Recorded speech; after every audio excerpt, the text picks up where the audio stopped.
അങ്ങനെയുള്ള കാര്യങ്ങൾ ആലോചിച്ചാൽ ഒരുപാടുണ്ടാവും. പക്ഷെ അങ്ങനെ ആലോചിച്ചുകൊണ്ട് മാത്രം അത് സാധിക്കില്ലല്ലോ, അത് സംഭവിക്കണം.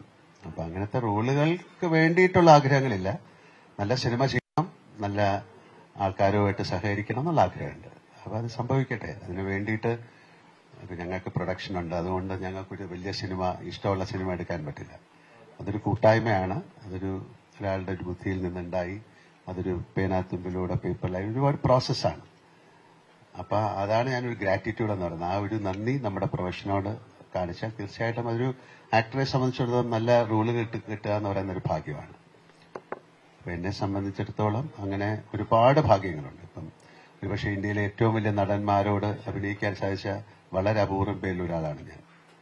പ്രേം നസീർ സാറായാലും, ശിവാജി ഗണേശനായാലും, നാഗേശ്വർ റാവു ആയാലും, അമിതാഭ് ബച്ചനായാലും, രാജ്കുമാർ സാറൊക്കെ ആയിട്ട് വളരെയധികം ബന്ധമുള്ള ഒരാളാണ്.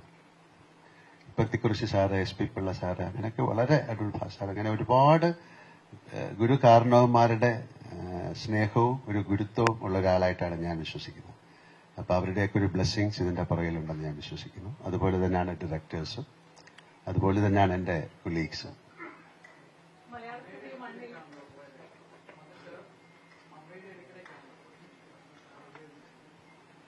അങ്ങനെയല്ലേ ചെയ്യേണ്ടത്?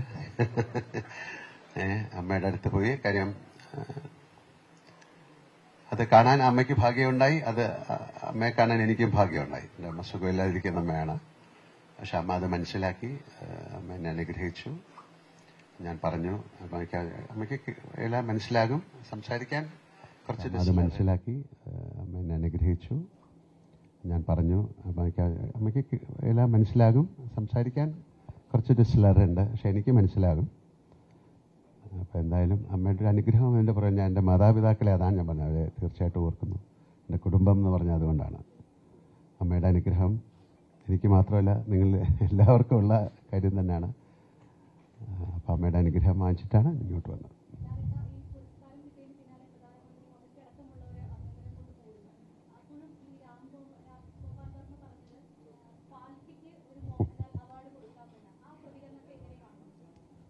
അദ്ദേഹം എപ്പോഴും വലിയ തമാശകൾ പറയുന്ന ആളല്ലേ അല്ലേ? അദ്ദേഹം അതിനെ ഏറ്റവും ഒരു ബ്ലാക്ക് ഹ്യൂമറായിട്ട് ഞാൻ ഇതിനെ കാണുന്നുള്ളൂ. അദ്ദേഹമായിട്ട് എനിക്ക് നല്ല സൗഹൃദമുള്ള ആളാണ്. അദ്ദേഹം ചെയ്തിരിക്കുന്ന ഏറ്റവും വലിയൊരു സിനിമയിൽ അഭിനയിച്ച ആളാണ്. ഒരു കൾട്ട് ഫിലിമായിട്ട് മാറിയതാണ് കമ്പനി എന്നുള്ള ഫിലിം.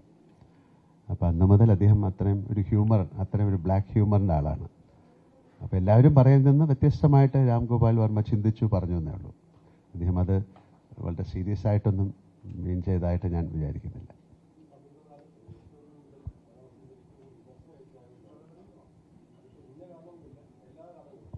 നിങ്ങളും ഉണ്ടല്ലോ.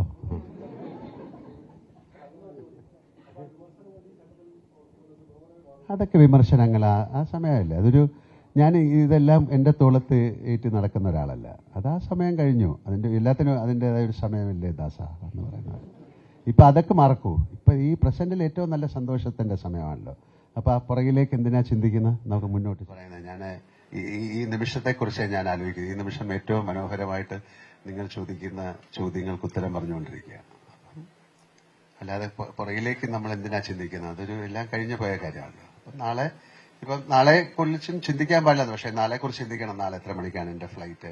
നാളെ ഞങ്ങൾ ദൃശ്യം 3 തുടങ്ങുന്ന ദിവസമായിരുന്നു. നാളെ ഞങ്ങൾ രാവിലെ തുടങ്ങും. അത് കഴിഞ്ഞ് എനിക്ക് ഉച്ചയ്ക്ക് പോകണം. എന്ത് ഡ്രസ് ഇടണം, അങ്ങനെയൊക്കെയുള്ള കാര്യങ്ങളുണ്ടല്ലോ. അതൊക്കെ ആലോചിച്ചുകൊണ്ടിരിക്കുകയാണ്. എന്നിട്ട് അവിടെ 23rd ഏറ്റവും വലിയൊരു പ്രസ്റ്റീജിയസ് മൊമെന്റ് അല്ലേ അവിടെ ആ ഡയസിൽ പോയിട്ട്. ഇതിനു മുമ്പേ ഞാൻ വാങ്ങിച്ചിട്ടുണ്ട്. എനിക്ക് ഏതാണ്ട് 5 പ്രാവശ്യം കിട്ടിയിട്ടുണ്ട്. ഏതാണ്ട് 5 പ്രാവശ്യത്തോളം, 5ൽ കൂടുതൽ 7-8 പ്രാവശ്യം ടൈ വന്ന് പോയിട്ടുണ്ട്. അപ്പൊ ആ സ്ഥലവും പരിസരമൊക്കെ എനിക്കറിയാം. എന്നാലും അവിടെ പോയി അത് വാങ്ങിക്കും. എൻ്റെ കുടുംബമൊക്കെ ആയിട്ട് പോയി വാങ്ങിക്കുകയും എൻ്റെ സുഹൃത്തുക്കളുമായിട്ടൊക്കെ പോയി വാങ്ങിക്കുകയും അത് എത്രയോ ആൾക്കാർ കാണുകയും അതൊക്കെ ചെയ്യുന്നൊരു മൊമെന്റ് എന്ന് പറയുന്നത് വളരെ എന്നെ സംബന്ധിച്ചിടത്തോളം വലിയൊരു എന്താ പറയുന്നത് ഒരു സന്തോഷത്തിന്റെ സമയമാണ്. എന്താ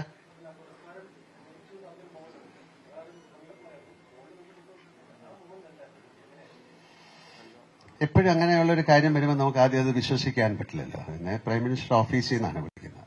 ഞാൻ ഒരു ഷൂട്ടിൻ്റെ അകത്തായിരുന്നു. അപ്പം അവർക്കിത് പറഞ്ഞ് ഓക്കെ ആണോ എന്ന് ചോദിക്കണം അല്ലേ? നമുക്കത് ആ കൺസെന്റ് കിട്ടിയാലേ അവർക്ക് അനൗൺസ് ചെയ്യാൻ പറ്റുള്ളൂ. അപ്പൊ അത് ആദ്യം നമുക്കത് നമ്മൾ സ്വപ്നത്തിൽ പോലും ചിന്തിക്കാത്തൊരു കാര്യമാണല്ലോ അല്ലെ, ഒരു വൈൽഡ് ഡ്രീമിൽ പോലും അല്ലെ, ഒരു ഇൻസെയിൻ ഡ്രീം നമ്മൾ കാണുന്ന ഒരു സ്വപ്നത്തിൽ പോലും ഇല്ലാത്തൊരു കാര്യം സംഭവിക്കുമ്പോൾ ഉണ്ടാകുന്ന ഒരു എന്താ ഒരു പറയുന്നത്, അതിനൊരു ആ ഒരു മൊമെന്റ് എന്ന് പറയുന്നത് അങ്ങനെ നമുക്ക് നിർവചിക്കാൻ പറ്റില്ല. എന്നാലും ഒരു സത്യമാണോ അല്ലയോ എന്ന് നമ്മൾ ചിന്തിച്ചു പോകുന്ന ഒരു മൊമെന്റാണ്. അപ്പൊ ഒരു പ്രാവശ്യം കൂടെ ചോദിക്കും എന്താണ് ഒന്നുകൂടെ പറയുമെന്ന് കാര്യം ഒന്നുകൂടെ കൺഫേം ചെയ്യാൻ. അപ്പൊ എനിക്ക് ആദ്യത്തെ ഒരു നാഷണൽ അവാർഡ് കിട്ടിയപ്പോൾ എന്നെ വിളിച്ചു പറഞ്ഞപ്പോൾ ഞാൻ ഒന്നുകൂടെ പറയാൻ പറഞ്ഞു. കാര്യം അത് സത്യമാണോ എന്ന്. കാര്യം ഇതൊരു വളരെ പരമോന്നത ബഹുമതി എന്നൊക്കെ വേണമെങ്കിൽ പല പത്രക്കാർ എഴുതിയതിൽ നിന്നാണ് ഞാൻ പറയുന്ന ആ വാക്ക്. അങ്ങനെ വലിയൊരു ബഹുമതിയായിട്ട് ഞാൻ കാണുന്നില്ല. ഇത് എല്ലാവർക്കും ഷെയർ ചെയ്യാൻ ഞാൻ ആഗ്രഹിക്കുന്ന ഒരു ബഹുമതിയാണ്. ഒരു മലയാള സിനിമയ്ക്കുള്ള ഒരു ബഹുമതിയാണ്. മലയാളത്തെ സ്നേഹിക്കുന്ന മലയാളി പ്രേക്ഷകരെ അല്ലെങ്കിൽ മലയാള സിനിമയ്ക്കൊക്കെ ഉള്ള ഒരു ബഹുമതിയായിട്ടാണ് ഞാൻ കാണുന്നത്. ആരും എന്തോ ചോദിച്ചു.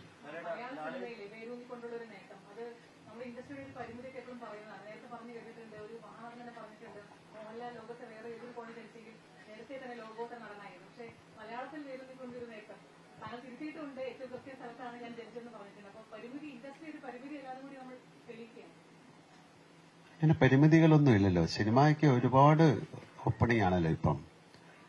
ടെക്നോളജി മാറി, പഴയ സിനിമ പോലെ അല്ലല്ലോ ഇപ്പം. മലയാള സിനിമ എന്ന് പറയുന്ന എല്ലാ ഭാഷയിലും ഡബ് ചെയ്ത് വരുന്ന സിനിമയാണ്. അത് ഇന്ത്യയിൽ മാത്രമല്ല പുറത്തേക്കുള്ള ഇപ്പൊ ഒരു സിനിമ വേണമെങ്കിൽ ഒരു 200 ഭാഷയിൽ ഡബ് ചെയ്യാനുള്ള മെക്കാനിസം ഉണ്ട്.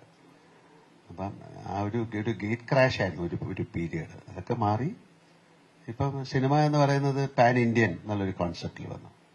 ഇപ്പം മലയാള സിനിമ തമിഴ് സിനിമ എന്നില്ല, സിനിമ എന്നൊരു ലാംഗ്വേജിലേക്ക് അത് മാറി.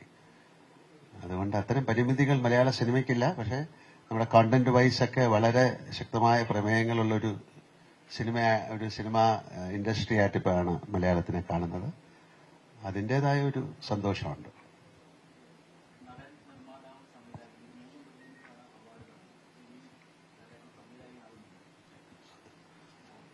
ഇപ്പൊ ഈ പ്രസന്റ് മൊമെന്റിൽ ചോദിച്ചാൽ ഇപ്പൊ എനിക്കൊന്നും പറയാനില്ല. ബാക്കി ഞാൻ നിർമ്മിക്കുന്ന ആളാണ്. കാര്യം അതൊരു വളരെ ഡിഫറെന്റ് ആയിട്ടുള്ളൊരു തോട്ടായിരുന്നു. ഒരു 3D ആരും ചെയ്യാത്തൊരു കാര്യം. അത്തരത്തിൽ എന്തെങ്കിലും ഒരു ആവശ്യമില്ലാത്ത ഒരു തോട്ട് വന്നാൽ ഞാനത് ചെയ്യാം.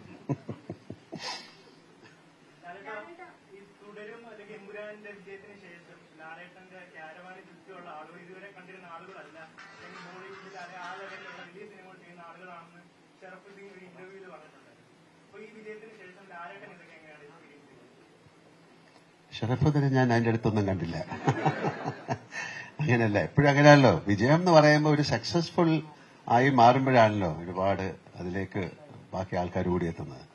സിനിമ ഒരു വിഷ്യസ് സർക്കിളാണ്, ഒരു മാജിക്കാണ്. നമുക്ക് അതിനെക്കുറിച്ചൊന്നും പറയാൻ പറ്റില്ല. 2 സിനിമ സക്സസ് ആയാൽ അത് ഭയങ്കരമായിട്ട് എലിവേറ്റ് ചെയ്യും.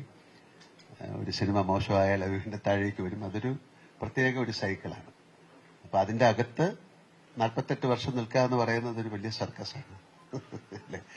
അതൊരു സർക്കസ് പോലെയാണ്. നമ്മൾ ട്രപ്പീസ് അല്ലെ, അത് വളരെ വിദഗ്ധമായിട്ട് നമ്മളെ താങ്ങി നിർത്താൻ ഒരുപാട് പേര് ഉണ്ട്.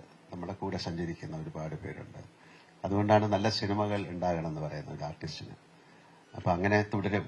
അതെന്റെ ജീവിതത്തിലെ ഏറ്റവും വലിയൊരു സിനിമയായിട്ട് മാറി.